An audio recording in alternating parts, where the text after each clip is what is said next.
If my philosophy seems too crass for him, because like mechanics, it considers shapes and sizes and motions, he is condemning what seems to me its most praiseworthy feature, of which I'm particularly proud. I mean that in my kind of philosophy, I use no reasoning which is non-mathematical and evident, and all my conclusions are confirmed by true observational data. So if he despises my style of philosophy because it's like mechanics, it's the same to me as if he despises it for being true. Descartes' letter to Blemp for Froment of 3 October 37 is usually regarded as the birth certificate of the mechanical philosophy. The expression, we are told, makes its first appearance in the conclusion of the letter, the one that you see at the beginning of the slide, where Descartes tried to defend the merits of Mechanica Philosophia Mea against Froment's allegation that the physics of the discourse was coarse, rough, too crass, rudis et pinguiuscula, nimis mechanica, and indeed, nimis crassa, and indeed mechanica. Froment clearly intended mechanical as a title of reproach, much as Descartes himself had done 3 years before when he despised les ouvrages mécaniques et grossières et les actions basses et serviles. Neither Froment nor Descartes single out the term as more fundamental than others. So you might see that Froment mentioned it only once, and even Descartes used it only once, coupled it with pinguiuscula, never to use it again. So mechanical philosophy as a category does work pretty much, I guess, like Gothic, Baroque, or even better, Impressionism. A label originally intended as an insult among the many, then some historical lectors and a number of historians were to make their own later on. As for the mechanical philosophy in particular, the expression would have established itself only around the 60s, some 10 years after Descartes' death, when thinkers as Boyle made it a sort of rallying cry of the novatores. So the basic idea was to have, for Boyle and so forth, trying to come up with an umbrella term that could encompass both Descartes philosophy and Gassendi, and more in general, all people defending a new understanding of the natural philosophy against the philosophy of the school. As of late, we have acquired, I think, a much more sophisticated and nuanced understanding of the relation between scholastic Aristotelianism and the new philosophy, and in particular, Descartes' philosophy in this case. And there has been a lot of research going on the Novantiqui, meaning philosophers trying to blend the new philosophy with received knowledge.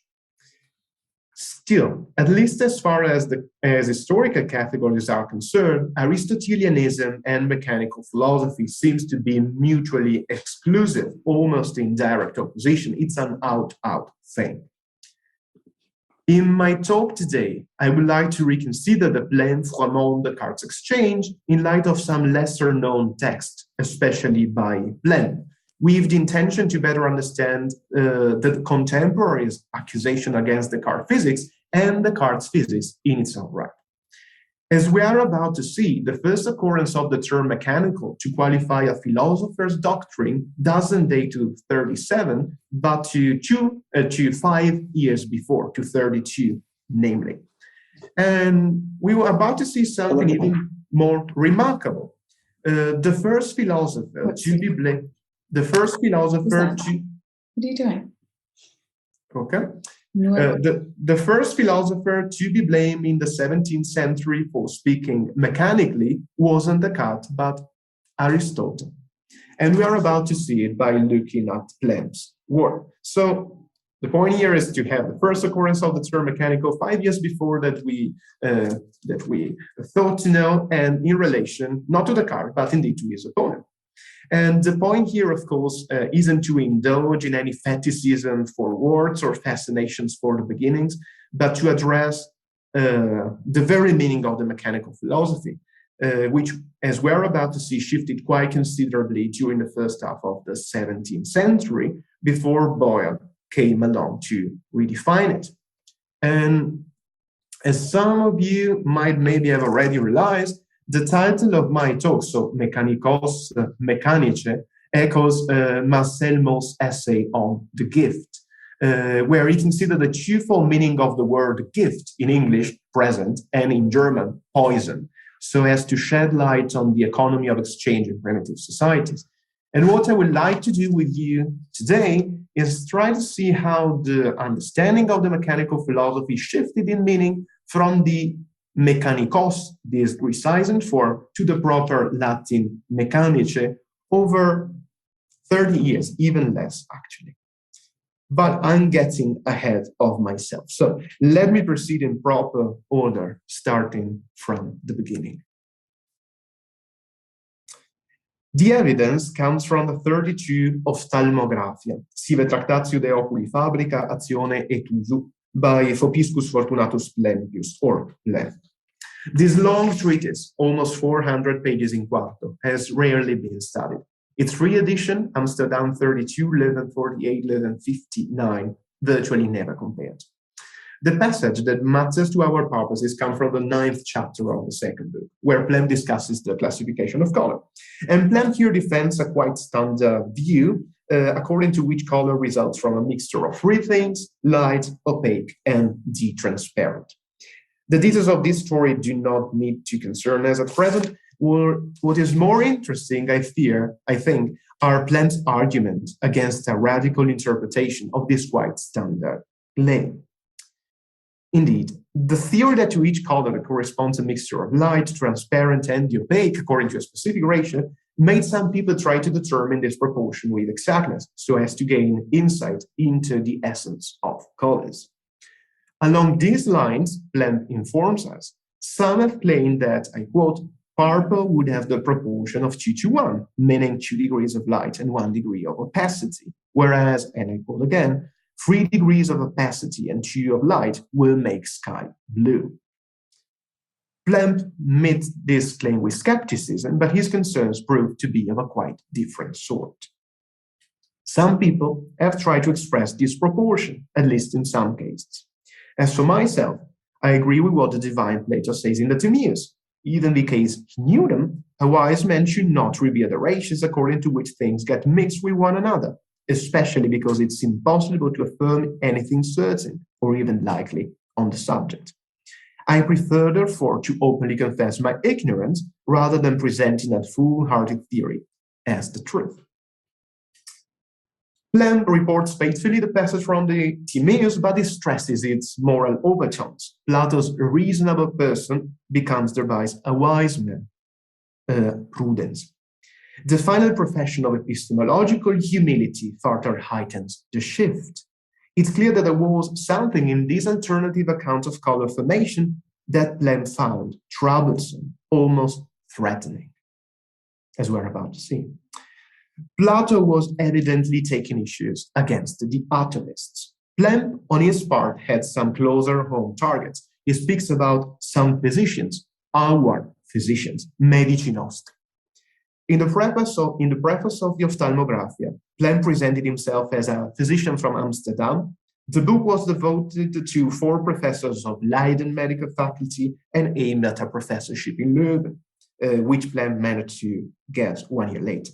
So, because of all these references, Amsterdam, Leuven, Leiden, it's therefore, I fear, impossible to establish with certainty where the physician attacked by Plem were operating. And I think that it might well be possible that it was referring to a group of people spread over different institutions of countries. And, towards the end of the 20s and the beginning of the 30s, I think what we assist in Northern Europe, and not only that, is the formation of an international intelligentsia favorable to atomism. The trip of Gassendi to the lower countries, it's an important example of this case. His meetings with Beckmann and with Ericius Puteanus signaled that there was indeed the emergence of an entire set of intellectuals favorable to atomism, some of whom, or even many of whom, were operating at the medical faculties or happened to be physicians. And it's against this trend, especially marked in Leuven, that Plem is taking issues. And the issue was, as you might easily guess, because of all the theological implications and even more than that, especially touchy. And Plem, in the Ophthalmographia, made sure that only those who were already aware of the affair could decipher his allusion. I'm going to read out the Latin of the passage next in the slides because it's especially important. You find the translation at the end of it. Abeo alia, que memorem subtiliora, sed nolo medicis nostris sensum mancipis negotium facere intelligendo. Nolo mi faciam non intelligendo, tantum. Philosophum mechanicos locutum fuisse, dum colores medios ex extremis componi pluribus in locia firmavit.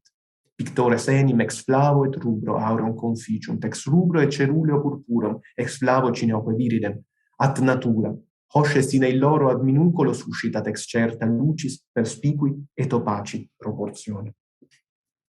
The philosopher, Aristotle, of course, discussed the nature of color in quite a few of his works, and devoted to the topic, in particular, the entire third chapter of his De Sensu et Sensato. There, Aristotle considered three main accounts of how white and black interact so as to give rise to all colors. And the three explanations, as you might see here at the end of the slide, are by juxtaposition of black and white, by superposition of layers, or by a mixing problem. And Aristotle's option is indeed, his theory is indeed the third one. Is especially concerned with the first one because on his account it will presuppose the existence of indivisible magnitudes of the atomist sort, whereas Aristotle is kind of more neutral as the second option is concerned, and it illustrates these theories through the example of painters overlying a less vivid color upon a more vivid one. So, for example, when you try as a painter to try to represent an object appearing underwater or enveloped in a haze, you kind of use some white layering and so forth. And Aristotle wonders whether this is how all color comes about, but in the end denies that this is so. The theory attacked by Plem was a variant of the option 3, the one defended by Aristotle, articulated by analogy with painting. So the idea that Plem is attacking is indeed this kind of painters-like understanding of how colors come about by mixing together different elements, different hues, and so forth. And as Plem saw it, you see it in the passage that we have just read, this attempt to explain a physical phenomenon by dint of craftsmanship blurred the nature-art divide and disregarded nature's more than human means of production. You see it at the end of the quote when Plem says it's opposing ad natura brings about color without this ad minuncolo, without this help, like we human beings, finite beings, are forced to do in the production of colors. And it's mostly this analogy, which is not to be found in Aristotle's text, that earned him a reproach for having spoken mechanikos. And I think here we should translate mechanikos something like an artisan, like painters happen to be. The term mechanikos is nowhere to be found, at the best of my knowledge, in the Aristotelian corpus, which contains but a few insignificant references to machine makers. Nor, if I'm not mistaken, does the term mechanikos recurs again in the Ophthalmographia, nor in any of Plem's later works. So it's really a hapax. And arguably, I think there are reasons to conclude, therefore, that Plem was adopting here for a second the jargon of his opponents. Namely, I wonder whether this mechanikos brings us back the voice, otherwise lost, of these unnamed physicians. As I've said, it's especially difficult to figure out who physicians are or might be. And I wonder actually whether under the label Medici Nostri, there could be someone who we are not used to classify as a physician, but was clearly perceived to be one of the most promising one at his time. At the point that in 1933, the University of Bologna, which was at the time one of the most prestigious universities for medicine, invited him to fill a chair in theoretical medicine. For quite some people in the 1930s, Famond included, Descartes was indeed, first of all, a physician. So my wonder will be whether Plem here is referring to Descartes. And the thing isn't especially shocking, I guess, if we consider that Descartes and Plem were really close at the time in which Plem was writing the Ophthalmographia. So Descartes lived in Amsterdam in the Kalverstraat. There is evidence that Plem and Descartes were performing dissections together. And we have indeed evidence from both Descartes and Plem that the two young men were kind of really close, I would say. And, they were both of the same age. They were both educated in Jesuit colleges with a keen interest in medicine. So this isn't especially surprising. I don't have much time to expand on it, but I guess it's possible, almost certain, I would say, to retrace traces of the dioptric in the Ophthalmographia and the other way around. Descartes, as you might see here, the Ophthalmographia was published in 32, the Descartes dioptric in 37, but in fact, Descartes, we know for sure, was drafting the dioptric already while in Amsterdam with Plem. And I will not read it out loud, but we can go back to that in the discussion. There are, I think, reasons to maintain, if you compare the Ophthalmographia and the dioptric and cross-references, that this guy here in the all-famous etching from the dioptric is in fact a caricature of Plem, not the guy himself. Plem wasn't looking like that. But the theory that Descartes is attacking in that passage of the dioptric, the famous passage where Descartes says, it's not as if we had yet other eyes in the brain. It's the end of the passage from the dioptric at the beginning of the slide, where Descartes is condemning the homunculus theory of deception and so forth, I think can be really read, and it's really a rejoinder against Plem's Ophthalmographia. So we are sure that there is indeed some dialogue between the two works, between the dioptric and Plem's Ophthalmographia. As for the Mechanikos, though, I don't think we have enough evidence to be quite sure that this is indeed Descartes. So this is just, a working hypothesis. And I wonder whether the new edition of the Rus a Direzione Mingheni, the one that Richard Surgenson is about, hopefully, to publish based on the Cambridge manuscript, might help us to shed new light on Descartes' early years in the Netherlands, so around 2832. At any rate, as you might see here, Plem had a role in letting the expression mechanical philosophy to first emerge. So to have the first case in which a philosopher, Aristotle in this one, was attacked for speaking mechanikos, like an artisan.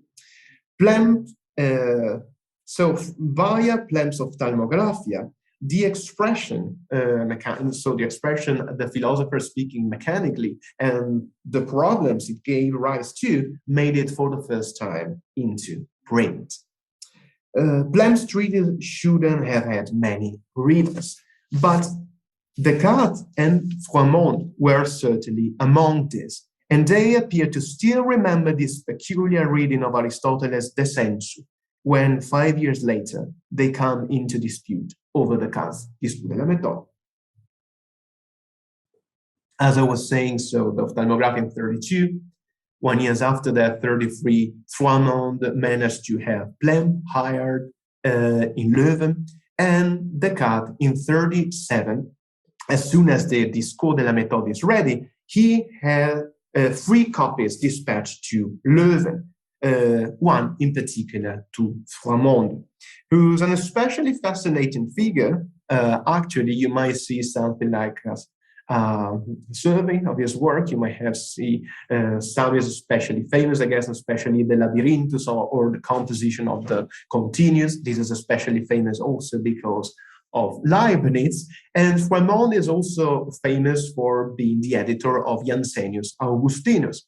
And you might find here indeed a very peculiar character, because Froimond was the first of the Jansenists, if you want to put it roughly, and the first of the anti-Cartesians. And if one is used to what was going on in Paris and in France in general in the second half of the 17th century, where you had this kind of superposition between Cartesian and Jansenists, you might see that this isn't quite the case as for Froimond. And so Descartes sent the Discours de la méthode to Froment, who sent back to Descartes a very fat letter of comments. And at the beginning, Froment is kind of praising Descartes' ingenuity, but as you proceed in reading, you might see that Froment had a very disparaging understanding of Descartes' natural philosophy. And indeed, Froment opened his letter comparing Descartes to Democritus on account of his trips abroad. As the letter proceeds, however, it becomes clear that Froment envisaged more substantial affinities between Descartes and Democritus, and indeed between Descartes' philosophy and atomism in general. So Froment presents better Descartes' corpusculi expressed as atomy. You might see in the quotation in the middle of the slide, despite Descartes' crystal clear statement to the effect that matter is infinitely divisible.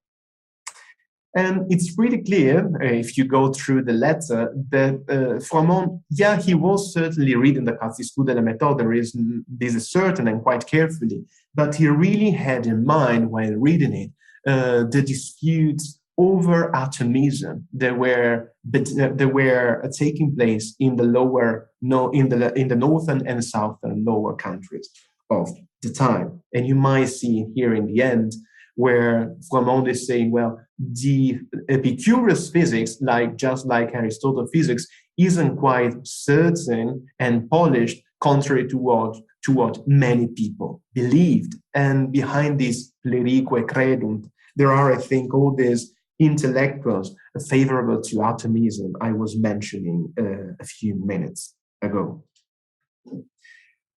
As an example of Descartes' gross and rough physical theory, Froment considers Descartes' explanation of solidity by virtue of the irregular shapes of corpuscles. So Descartes argues all these corpuscles cannot be so little intertwined that they do not cling to and bind to each other, as do the various branches of the shrubs which cross together in a hedge. So pardon for the anachronism. This is not etching from the Mattia, but from the Principia. But I guess it illustrates pretty nicely what Descartes has in mind. So the basic idea being that because of these different shapes and so forth, all the particles come together, and this is how solidity comes about. This being the case, though, Froment subjected that one would need yet other hooks and claps to explain the inner coherence of the particles themselves, and so down to infinity.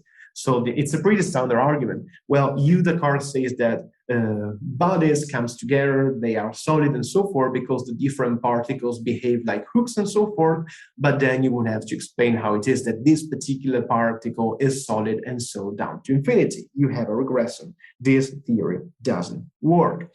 And Froment's basic accusation is that Descartes had built this theory after a gross analogy with machines.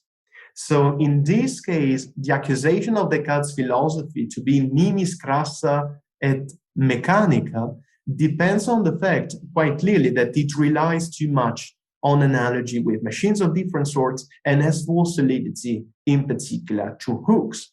And you might see here mentioned fibulae and so forth. So it's pretty different, the meaning as compared to the Mechanicos of 32, where the accusation to Aristotle was of speaking like an artisan. Here is more like to use machines as guiding tools in order to frame a physical explanation.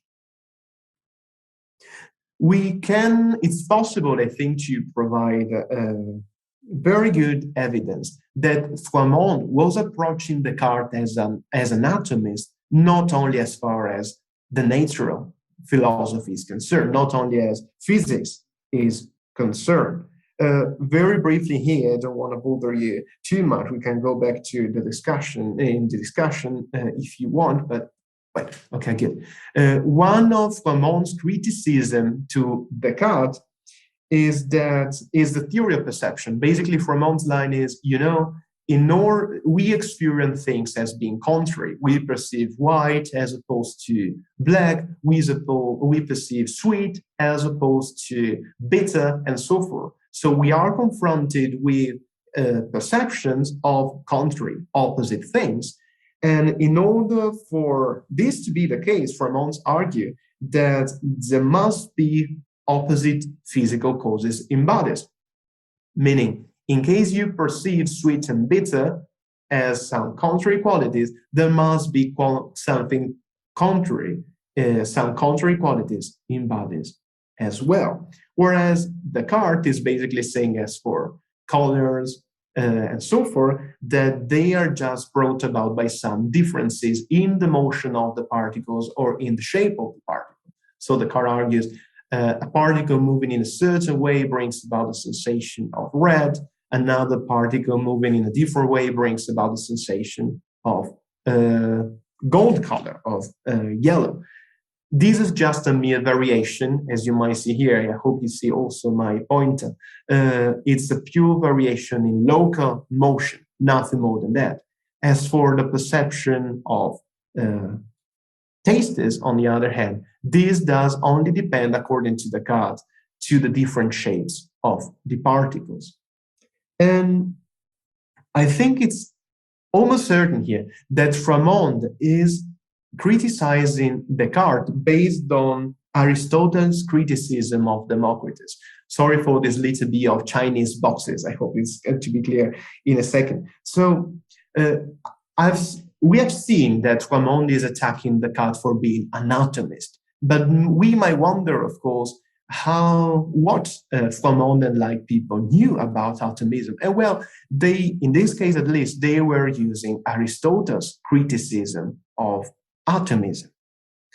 And in reading Descartes and his theory of perception, Froment was going back to Aristotle's criticism of Democritus, and once again to the De Sensu.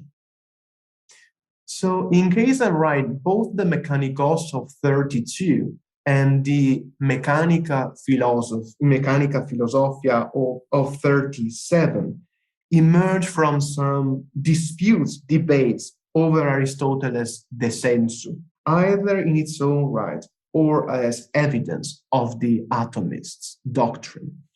So you might see that the very beginning of the mechanical philosophy is indeed by and large an Aristotelian affair, more than something that has to do with Descartes proper. And indeed, as we have seen, Descartes didn't quite enjoy Froment's presentation of his natural philosophy as a mechanical affair to court. We have seen that after the letter of 37, Descartes never used again the expression mechanical philosophy to qualify his own thinking or indeed the thinking of anyone at all. Though Descartes did use the term mechanical, for be sure, and quite often in those years, but almost always in relation to another concept of crucial importance for his own philosophy and indeed in general for the philosophy and science of the 17th century, the laws of mechanics. So Descartes' problem with Froment wasn't just that he had misunderstood what his philosophy was about in reading it as a kind of atomism of a new sort, but also that he had missed a very, very important point of his theory. In describing the circulation of the blood in the Discours de la Méthode, Descartes had remarked that his subtlest particles, the spirits, move in straight lines selon les règles de mécanique, qui sont les mêmes que celles de la nature. Significantly now, Descartes came back to this point at the very conclusion of his rejoinder to Froment. So here is the famous passage where the Mechanica Philosophia Mea first emerges, but then you have the very conclusion of the letter, and you have something even more important, I think. So what Descartes is saying here is that his meteor alone sufficed to make clear that his Mechanica Philosophia wasn't to be despised, contrary to Froment, who had the enormous problem to go against the laws of mechanics. non satis ad mechanice leges videtur attendere. So, well, mechanical was something of importance for Descartes, not though as for a moment thought of it, but first of all, if not almost only, in relation to the concept of the laws of mechanics. You must know that Descartes confessed to Mersenne to have published the Discours de la méthode anonymously, so as to listen to what his reader had to say almost behind a curtain. So, in many passages of the Discours de la méthode, Descartes appeared to have been dropping a few problematic claims with the intention to test the waters. And I think that the rules or laws of mechanics are arguably among them. So the small, very passage here, so this very brief and short occurrence, I think was Descartes' way to try to see how people would have reacted to this idea that les règles de la nature they are indeed les règles de mécanique. And indeed, if we consider Descartes' use of the expression laws of mechanics, something very important emerged. You must be, we should be always very wary of lexicographical analysis of Descartes' works. As some of you might know, Descartes wasn't pretty accurate. He actually was quite loose as it comes to technical vocabulary. There is one passage which is very significant where Descartes speaks of mens sive animus, sive intellectus, sive ratio. And you can easily imagine how scholastic philosopher could have reacted to this kind of blending of all the different terms. As for the laws of mechanics, though, if you consider how Descartes used the expression, there emerges a trend which is too strong, I think, and too remarkable to be a matter of chance. So, after its first appearance, the one you see it in the slide, in the Discours de la méthode, the expression laws of mechanics features prominently in the correspondence of the next year and a half, to then almost disappear. There are just a few rare occurrences in the 40s that you find always in responses to queries about the discourse. Hobbes, for example, and Bilderdijk. So they count, I think, a sort of long wave of the outburst of the late 30s. So after 39, Descartes quit speaking of the laws of mechanics. There are a few people like Hobbes, as I just said, that ask him about the discourse, and so Descartes is in a way forced to go back to the term. But if not pressed to do so, after 39, he never, if I'm not mistaken, he almost never do it again.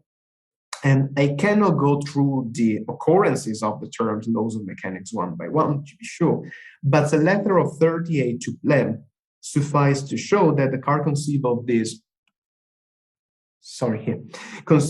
these laws of mechanics as the laws of physics, tout court, mechanice me hoc est physice leges.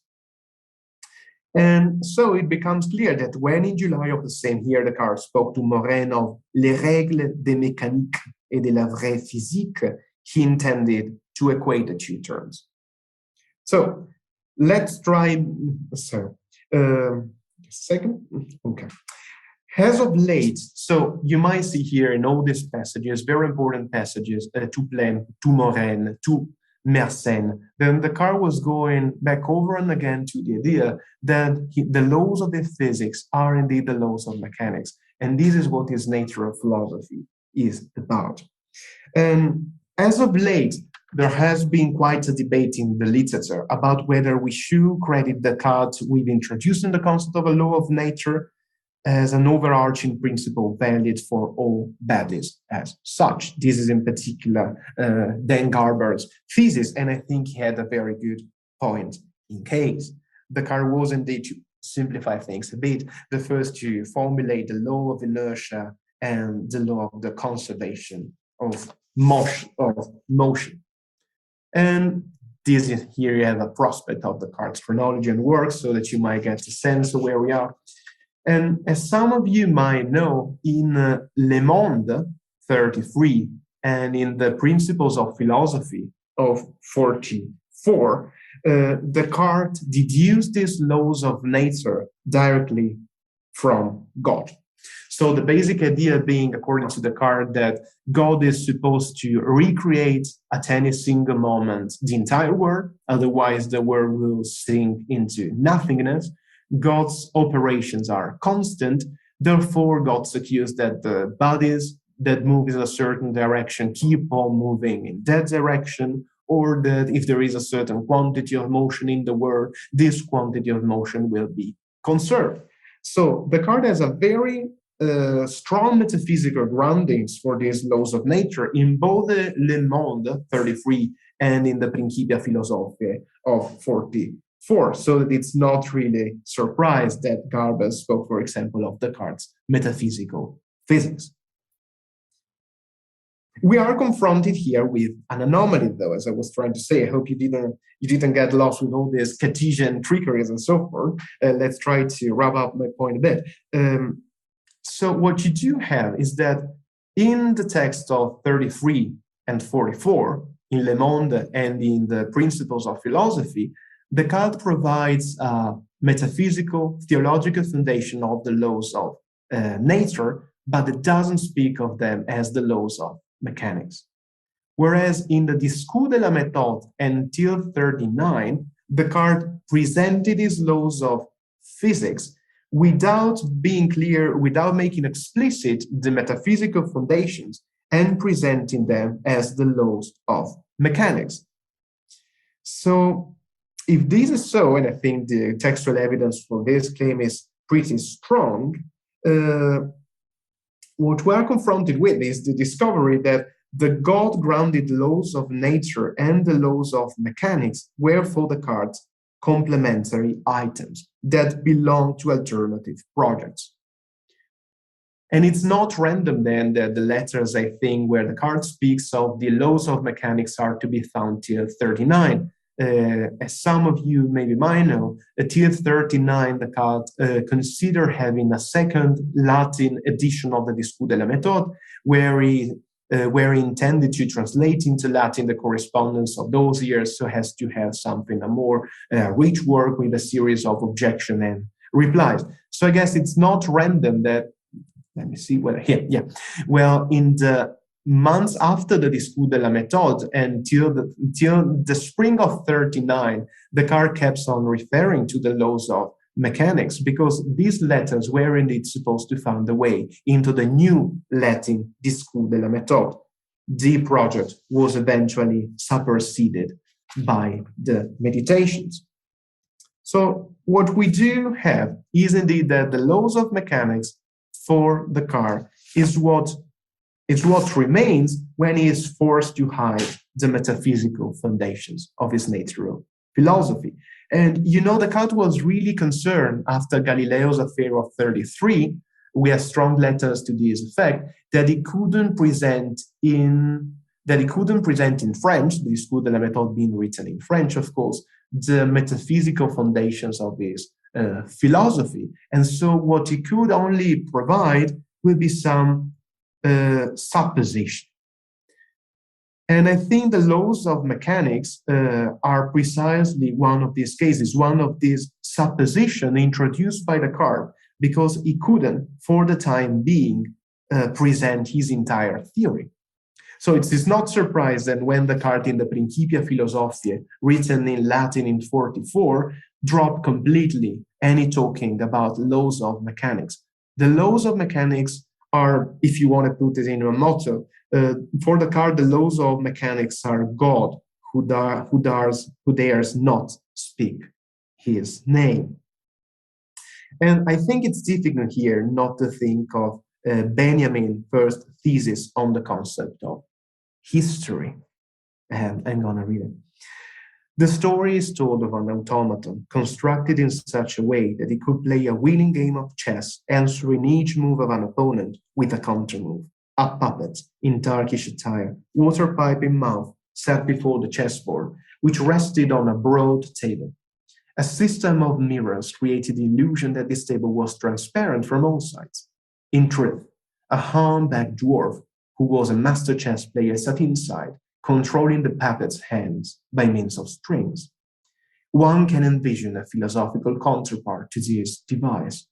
The puppet called historical materialism, is to win all the time. He can do this with no further ado against any opponent, so long as it employs the services of theology, which, as everyone knows, is small and ugly and must be kept out of sight.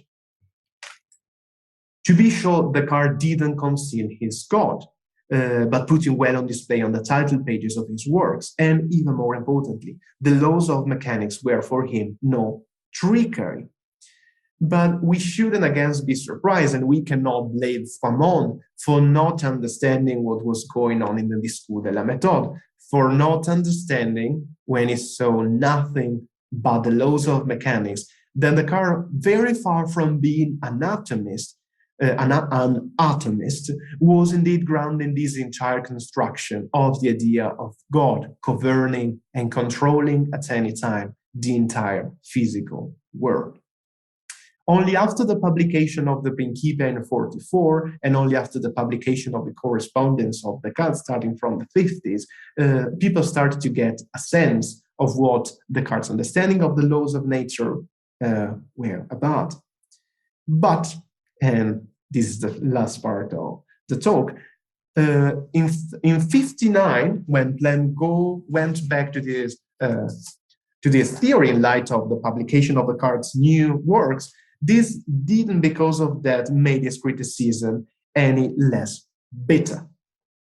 So the many strands of the story intended so far come together in Planck's third edition of the Ophthalmographia, the one published in Leuven in 59. As for the chapter on color classifications, Planck didn't suppress any passage from the first 32 Amsterdam edition, but inserted a few all-important additions, here marked in red at the margin. So basically, the text that you find here, and so forth is just the text of 32, but in between these parts, Planck inserted very, very important additions. And this is, by the way, the Timaeus passage, the one with the wise men that we have been reading before together. Right before and after this Timaeus passage, Planck in 59 felt the need to make explicit Plato's targets, the atomists, and to use them as proxies for attacking his own enemies. Between the first and the third edition of the Ophthalmographia, the philosophical landscape of the Low Countries, both northern and southern, has changed considerably. The unnamed edition of 32 remained in the shadow, but in the meantime, Descartes had managed to make a name for himself, and his works had shaped a new De Novatores front.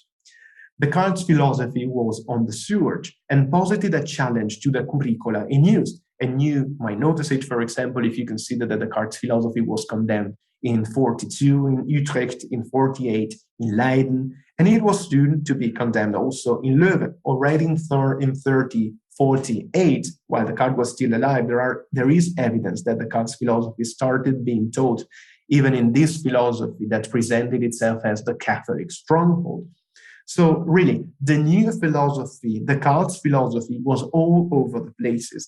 And Planck felt the need to attack it really, really strongly and almost explicitly, almost by name. And indeed, in the Ophthalmographia, Planck went back to Froment's letter against the Discours and launched his attack. Speaking of Democritae Novi, according to whom colors is nothing but a certain arrangement of the corpuscles, of the insensible corpuscles of body, certam dispositionem partium insensibilium corporis, which determine the particles of light rays to come to rest. And after calling in Plato, Planck continued that these new Epicureans would like to have us convinced that they were able to figure out these proportions, the proportions that give rise to all color.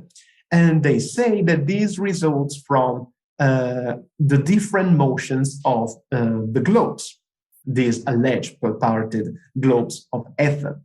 For example, they say nimirum albora ingini ex equali storum globulorum circumvolutionis e processus proportione, meaning, according to the chart you might see here in the slide, the different color results because particles move in a certain straight line with a certain speed, and when they intersect a rephrasing surface, they start rotating.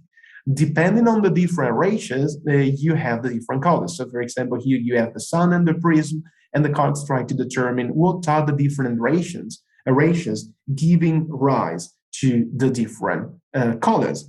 And so I guess it's really, really clear that these Democritai Novi and these Novi Epicurei, who finally were able on their account to figure out the precise proportion governing color formation, are indeed the Cartesians and Descartes in particular. And Descartes' claim to have eventually grasped the true nature of color was, according to Plem, you see it at the end of the quotation, overconfident and lacked empirical evidence in its support. Prefidenter sane.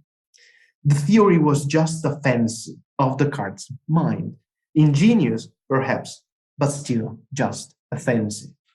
Globulos istos suo chimericos, nunquam demonstrabunt. Multo minus eos de minoc colore celerius rotariquam progredi in illo colore contrarium fieri. Et volum tamen nobis persuasum se omnia manifeste ac mechanice ostender. As evident, mechanice in this passage has no longer the meaning of being artisan-like, as in the Mechanikos of 32, when Plem condemned Aristotle for speaking like a painter. Plem isn't blaming Descartes for speaking like a craftsman.